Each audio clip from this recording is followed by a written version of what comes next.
dinner is something that we have to do every day, that we have to prepare every day.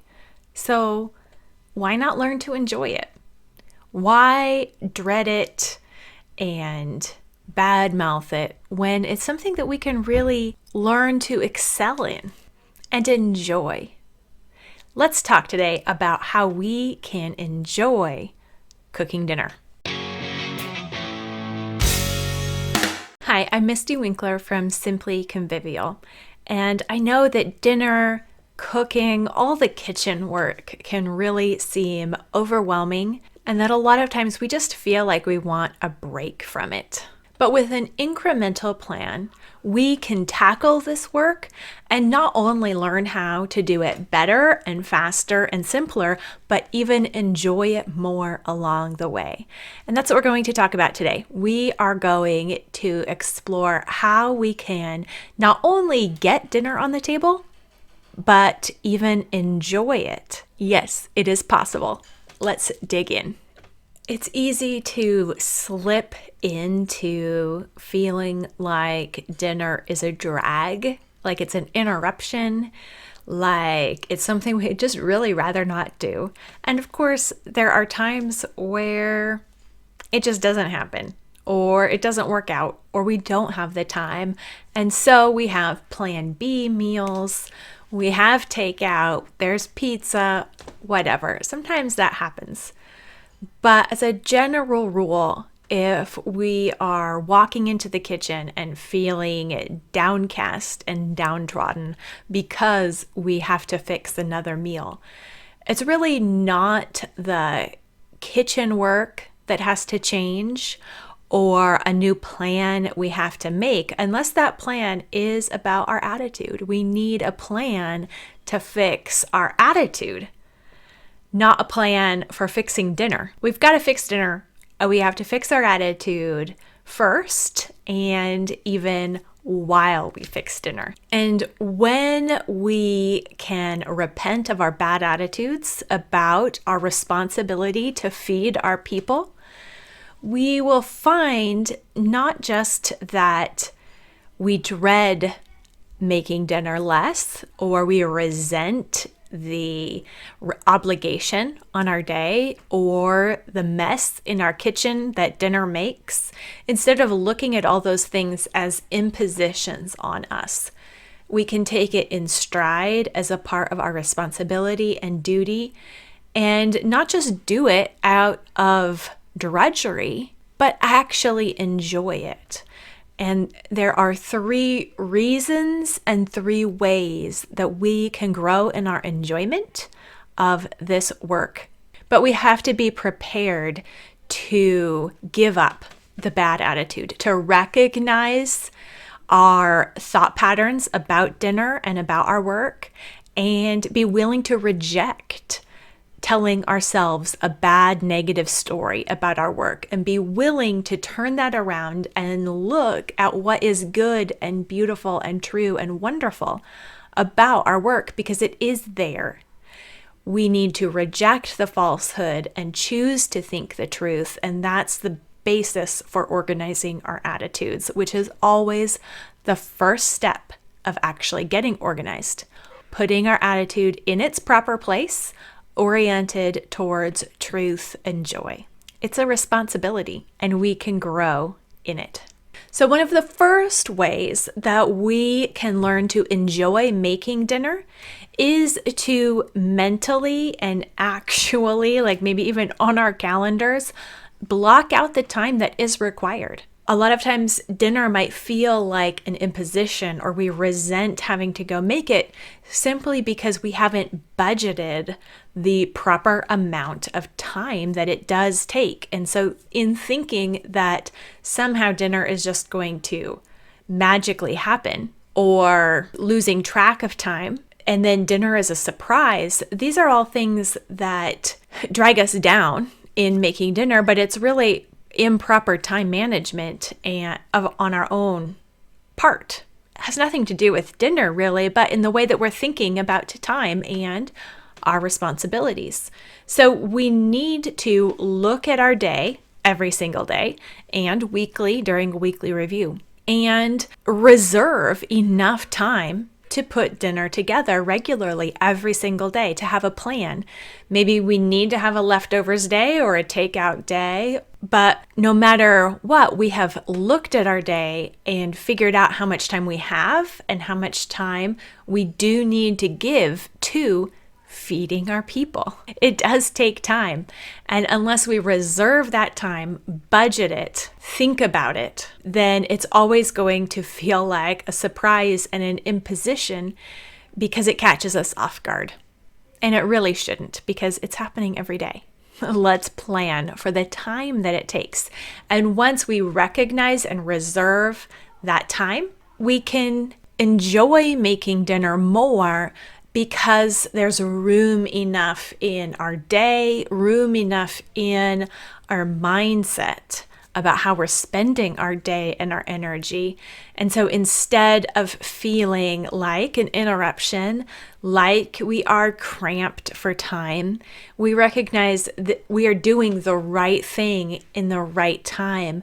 And that allows for us to enjoy the work there because we are faithfully doing what we ought to be doing. We aren't distracted by feeling pulled in multiple directions because we're able to focus in on doing what we are supposed to be doing, the right work at the right time. And dinner needs to be a part of how we have decided to spend our time. When that time is reserved, we are enabled to do the work and actually enjoy it.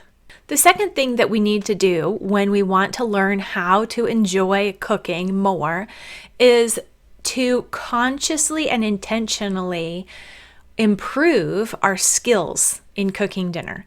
And that takes focus, that takes intentionality, it takes a plan, and it also is incremental. Cooking is a set of skills that we never will fully master. So we aren't looking to become the most accomplished chef in the world and to put gourmet dinners on the table. Our goal is to get better at what we're doing. And when we are learning and growing, trying new things and improving, making progress in skills, that's inherently enjoyable and satisfying. And so if we can just find a few small key areas that we want to grow in, not just cooking generally, because that's too big. We need to narrow it down and say, I want to figure out how to make my crock pot meals not burn. That can be all it is. I want to figure out how to use the Instant Pot. I want to learn how to make soup without a recipe. When we narrow it down and choose a small little skill to learn and we make progress in it, we learn new things about ourselves, about the world, about science, about food, and that's satisfying. And so we find that we enjoy cooking more because we are using it as another avenue to learn and grow. The third and most important way that we can learn to enjoy cooking more is to see cooking as relational. A lot of times when we think about needing to enjoy life or wanting a break, feeling overwhelmed, we think the solution is to go off by ourselves and do something that is only personally enjoyable. And forget about serving other people or thinking about other people's needs. I'm just going to do what I like doing, and that will be refreshing. That's a lie. It's a lie that will feed your frustration and your despair and your dread of the kitchen work. It's just not true. It's not the way the world works. It's not the way humans work. You will find more enjoyment in life and even in cooking in particular, when you see it as relational, which it is inherently, and revel in that, lean into that. When we make human-to-human connections, when we express love and receive love, we feel satisfied and refreshed and enjoy life. And cooking is just one small, practical, tangible way to do that. The food doesn't need to be cooked inherently for itself. And it's not something that is always a personally satisfying hobby. It can be, but we don't have to make it that to have the satisfaction of providing a warm meal that fills our family's tummies and helps them grow, be healthy, and experience the security and stability and love of a nurturing family. Dinner is such an important part of our family culture and our family experience that it is well worth the time that we put into it. And when we see it for what it is, a way that we can love and connect with our families, then we enjoy doing it more because we feel the enjoyment and satisfaction of human connection and service and love. And we also see that the cooking is serving a bigger picture, one of our bigger life goals, which is connection with our family, loving our family. Dinner is practical, dinner is a necessity, but it's not mundane and tedious unless we turn it into that with our mindset and our attitude. Dinner also allows for creative scope with material, and that's personally satisfying, but it also provides the basis for family and friendship connections over food. There is something inherently relational about sharing a meal together. It builds our relationships in a way that really nothing else can. And so our cooking is providing the canvas, the setting for those relationships to be formed and deepened. And that's something that we can enjoy. We can think about that while we are cooking, and then we can enjoy the after effects while we're cleaning it up and preparing to do it again. Yes, we will have to make dinner over and over again, but that means that we are able to sit around the table and enjoy each other's company again and again with the excuse of enjoying a meal together. Let's think about that next time we want to escape the kitchen.